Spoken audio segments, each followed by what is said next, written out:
प्रदेशाध्यक्ष मुक्त होण्याचे जयंत पाटील यांचे संकेत, नव्या चेहऱ्यांना संधी देण्याची शरद पवार यांना केली विनंती। राष्ट्रवादीचे आज 2 वर्धापन दिनाचे मेळावे।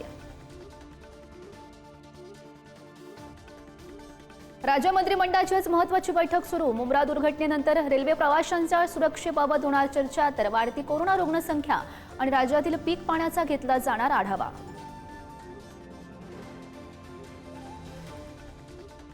मुंब्रा अपघातामध्ये 4 जण ठार झाल्यानंतरही लोकलची गर्दी मात्र कायम। गर्दीमुळे दिवा स्टेशनवर एसी लोकलचे दरवाजे लागेनात। मनसे आक्रमक, ठाणे रेल्वे स्टेशनवर धडक मोर्चा।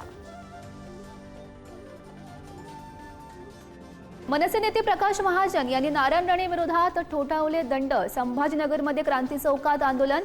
कणकवलीत येऊ का, महाजन यांचा सवाल। 2.5 लाखांपेक्षा जास्त उत्पन्न असणाऱ्या लाडक्या बहिणी 1500च्या हप्त्याला आता मुकणार। कागदपत्रांची सुद्धा होणार तपासणी। सरकार आयकर विभागाकडून मिळवणार उत्पन्नाची माहिती।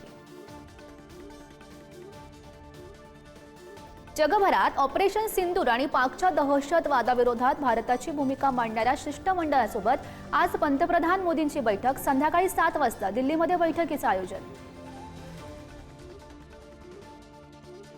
नागपुरात प्रेयसीच्या सरणावर आत्महत्या करण्याचा प्रियकराचा प्रयत्न। कामठी तालुक्यातील कंधान गावातील हृदय पिळवटून टाकणारी घटना। प्रियकरावर उपचार सुरू। कोल्हापूरमध्ये भूत उतरवण्याचा अघोरी प्रकार। रात्रीच्या वेळी पंचगंगा नदीघाटावर झपाटलेल्या बाईच्या अंगातून मांत्रिकाकडून भूत उतरवण्याचा प्रकार। स्थानिकांकडून कारवाईची मागणी।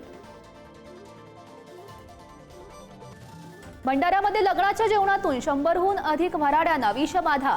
जिल्हा परिषद सदस्यांच्या मुलीच्या लग्नातील प्रकार। 38 जणांवर सरकारी तर 31 जणांवर खासगी रुग्णालयात उपचार सुरू।